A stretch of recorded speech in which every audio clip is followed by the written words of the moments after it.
ದೇಶದಲ್ಲಿ ಈಗ ಹೊಸದೊಂದು ವಾರ್ ಆಫ್ ವರ್ಡ್ಸ್ ಶುರುವಾಗಿದೆ. ಒಂದು ಕಡೆ ಪ್ರಧಾನಿ ಮೋದಿ ದೇಶಕ್ಕಾಗಿ ಪೆಟ್ರೋಲ್ ಕಡಿಮೆ ಬಳಸಿ ಚಿನ್ನ ಕೊಳ್ಳಬೇಡಿ, ವಿದೇಶಿ ಪ್ರವಾಸ ನಿಲ್ಲಿಸಿ ಅಂತ ಜನರೆಲ್ಲ ಕಳಿಕಳಿಯ ಮನವಿ ಮಾಡಿದ್ದಾರೆ. ಆದ್ರೆ ಇದನ್ನು ಅಸ್ತ್ರ ಮಾಡಿಕೊಂಡಿರೋ ವಿರೋಧ ಪಕ್ಷದ ನಾಯಕ ರಾಹುಲ್ ಗಾಂಧಿ ಇದು ಮೋದಿಯವರ 12 ವರ್ಷದ ಆಡಳಿತ ವೈಫಲ್ಯ ಅಂತ ಅಬ್ಬರಿಸಿದ್ದಾರೆ.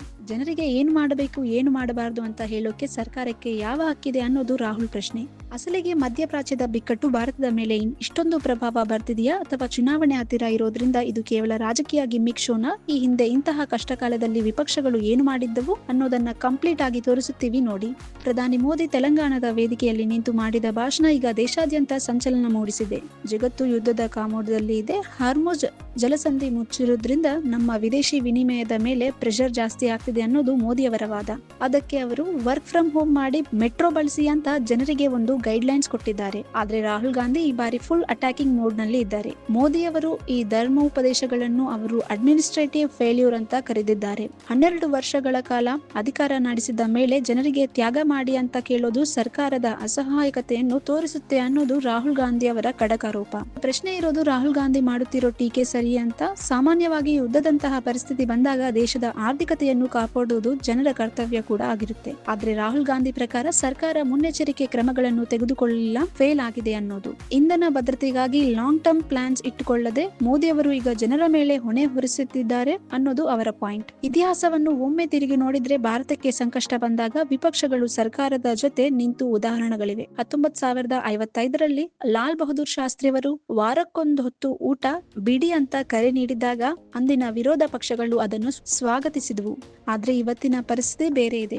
ಈಗಿನ ಪೊಲಿಟಿಕಲ್ ಎನ್ವಿರಾನ್ಮೆಂಟ್ ನಲ್ಲಿ ಕ್ರೆಡಿಟ್ ತಗೊಂಡು ಮತ್ತು ಬ್ಲೇಮ್ ಮಾಡಿ ಗೇಮ್ ಆಡೋದಕ್ಕೆ ಹೆಚ್ಚು ಇಂಪಾರ್ಟೆನ್ಸ್ ಸಿಗುತ್ತದೆ. ಮೋದಿ ಅವರ ಮನವಿಯ ಹಿನ್ನೆಲೆ ದೇಶದಲ್ಲಿ ಒಂದು ರೀತಿಯ ಆತಂಕ ಸೃಷ್ಟಿಯಾಗಿತ್ತು. ಗ್ಯಾಸ್ ಸಿಗಲ್ವಂತೆ, ಪೆಟ್ರೋಲ್ ರೇಟ್ ಏರುತ್ತಂತೆ ಅಂತ ಜನ ಪ್ಯಾನಿಕ್ ಆಗಿದ್ರು. ಇದನ್ನು ನೋಡಿ ಪೆಟ್ರೋಲಿಯಂ ಸಚಿವಾಲಯ ತಕ್ಷಣ ರಂಗಕ್ಕೆ ಇಳಿದು ನಮ್ಮ ಹತ್ತಿರ 60 ದಿನಕ್ಕೆ ಬೇಕಾದಷ್ಟು ತೈಲ ಸ್ಟಾಕ್ ಇದೆ, ಯಾರು ಟೆನ್ಷನ್ ಆಗಬೇಡಿ ಅಂತ ಸ್ಪಷ್ಟನೆ ನೀಡಿದೆ. ಇದು ಕೇವಲ ಮಿತ ಬಳಕೆಯ ಕರೆ ಅಂತ ಅಷ್ಟೇ ಸರ್ಕಾರ ಡ್ಯಾಮೇಜ್ ಕಂಟ್ರೋಲ್ಗೆ ಹೇಳಿದೆ.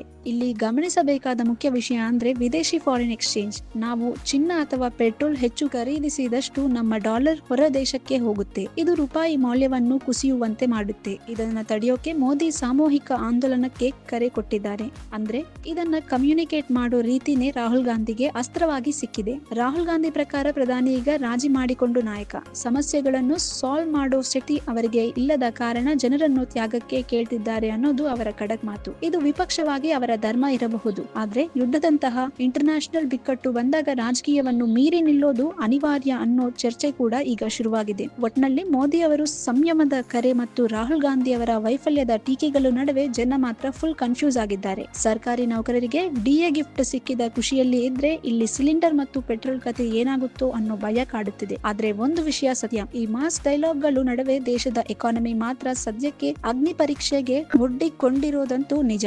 If you like this video ಬೇಗ ಲೈಕ್ ಮಾಡಿ, ಕಾಮೆಂಟ್ ಮಾಡಿ, ಶೇರ್ ಮಾಡಿ ಹಾಗೂ ಯೋಯೋ ಟಿವಿ ಕನ್ನಡವನ್ನು ಸಬ್ಸ್ಕ್ರೈಬ್ ಮಾಡಿ.